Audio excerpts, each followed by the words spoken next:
Hello అండి అందరికీ. ఈరోజు స్పెషల్ పల్లీ చట్నీ అండి.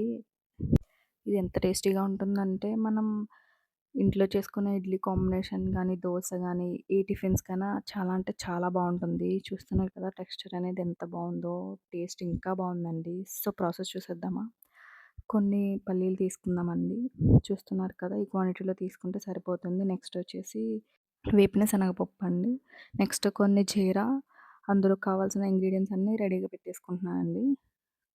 కొంచెం పచ్చిమిర్చి అండ్ ఎండుమిర్చి, కరివేపాకు అండ్ వెల్లుల్లి. సో, చూస్తున్నారు కదా! ఒక ప్యాన్ పెట్టుకున్నాను. అది లైట్‌గా హీట్ అయిన తర్వాత మనం పల్లీలనేవి యాడ్ చేసుకోవాలి. నేనైతే వితౌట్ ఆయిల్ యాడ్ చేశానండి. సో, చూస్తున్నారు కదా!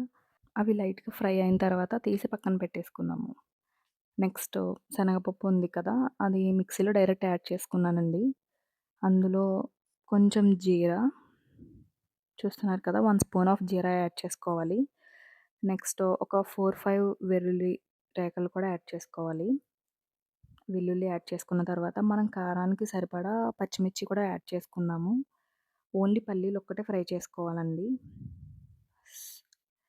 సో, చూసారు కదా! అది పొట్టు తీసుకొని పక్కన పెట్టేసుకుందాము. లైట్‌గా పచ్చిమిర్చి కూడా యాడ్ చేసుకొని, అది లైట్‌గా ఫ్రై చేసుకుందామండి. ఫ్రై చేసి అవి కూడా యాడ్ చేసేసుకుందాము. సో, చూసారు కదా! మేమైతే కారానికి సరిపడా ఒక 4 పచ్చిమిర్చి అయితే తీసుకున్నాము. నెక్స్ట్ పల్లీలనేవి కూల్ అయిన తర్వాత వాటి పొట్టనేది తీసి సెపరేట్ చేసుకున్నాము. సో, చూస్తున్నారు కదా! పొట్టు తీసిన తర్వాత ఇలా ఉంటాయి. సో, అవి కూడా అందులో యాడ్ చేసి, మనం ఫ్రై చేసినవన్నీ కూల్ అయిన తర్వాత అది మిక్సీ పట్టేసుకోవడమే. లైట్‌గా అందులో సాల్ట్ అండ్ కొంచెం చింతపండు. సో, చూస్తున్నారు కదా! సరిపడా వాటర్ వేసుకొని ఒక 2, 3 పల్స్ ఇస్తే మనకి చట్నీ అనేది రెడీ అవుతుందండి. మనం కావాల్సినంత వాటర్ యాడ్ చేసుకుంటూ మిక్సీ చేసుకోవాలండి. సో, చూస్తున్నారు కదా!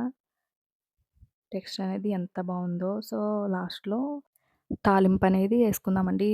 మనం ఇంట్లో చేసుకునే చట్నీస్‌కి ఐ మీన్ పచ్చడికి ఈ తాలింపే చాలా టేస్టొస్తుందండి. సో, చూస్తున్నారు కదా! ఒక ప్యాన్‌లో ఆయిల్ యాడ్ చేసుకొని కొంచెం జీరా, కొంచెం ఆవాలు, కొంచెం మినపప్పు, ఇంకా తినేవాళ్ళుంటే శనగపప్పు కూడా యాడ్ చేసుకోండి.